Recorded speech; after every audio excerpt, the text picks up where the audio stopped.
Good morning, everybody. I'm Ed Parcaut.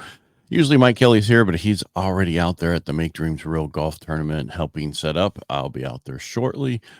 I kind of want to go over the numbers this morning. And by the way, I'm the Real Estate Jerky Daily people. Anyway, what do I want to go over today? We only had a couple things that was coming out today for the actual, we have Thursday housing starts and permits and initial jobless claims. So I'm going to start with the initial jobless claims.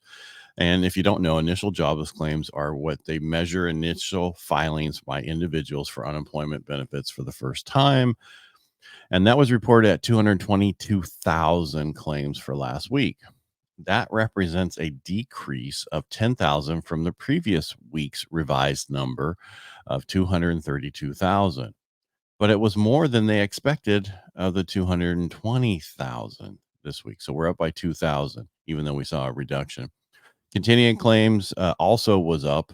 It increased to 1.794 million, up from 1.781 million. Why is the unemployment number so important?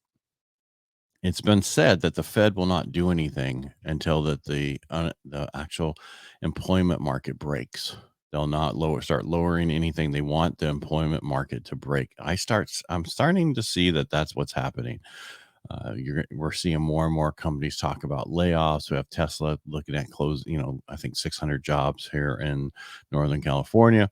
Doesn't sound like a lot, but you add up all these different companies, and there's a lot that's not being reported right now. So we see going forward that we're probably at that little fissure getting much bigger and bigger and bigger to where we're going to start seeing this. So hopefully, I don't want it to go this way because I don't want anybody to lose their jobs, but this is what the Fed wants. This is not what I want.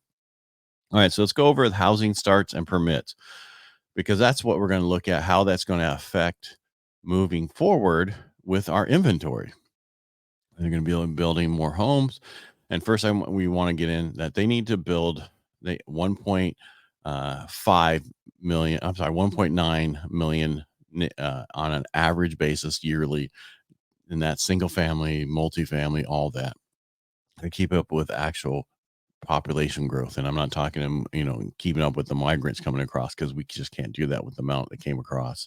That's still here. That's over almost 8 million since Biden's been in office. All right. So the housing starts for April reported at a 1.36 annualized pace, which is up 73,000 from last month's revised report of 1.287 million, but below the estimates of 1.42 million. So we're really below just the lowered estimates that we think they're going to do with housing starts.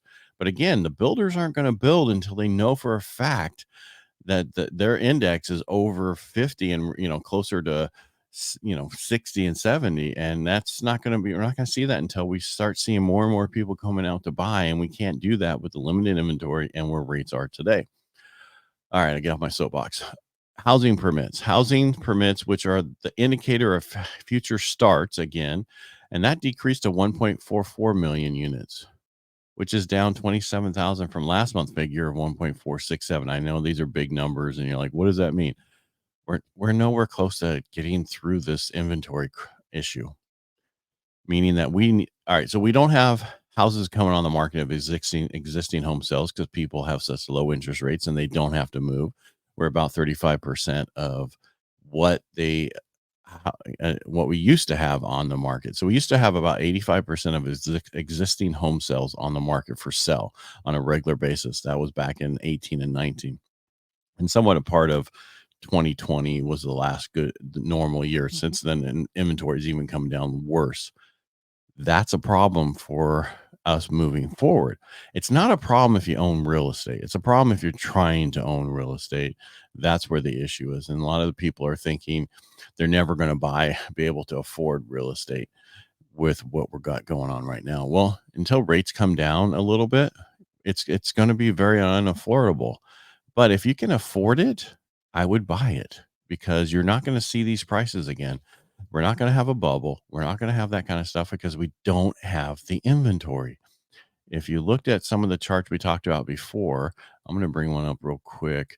There's an inventory chart here. Look at that. See the inventory? In 2008 to have that bubble, right? We had a bubble in 2008. We had 8 million, 9 million on the market. And now this says 1 point, under 1.2. I can tell you right now, we have, according to inventory nationwide on the market, we have 56, I'm sorry, 568,471.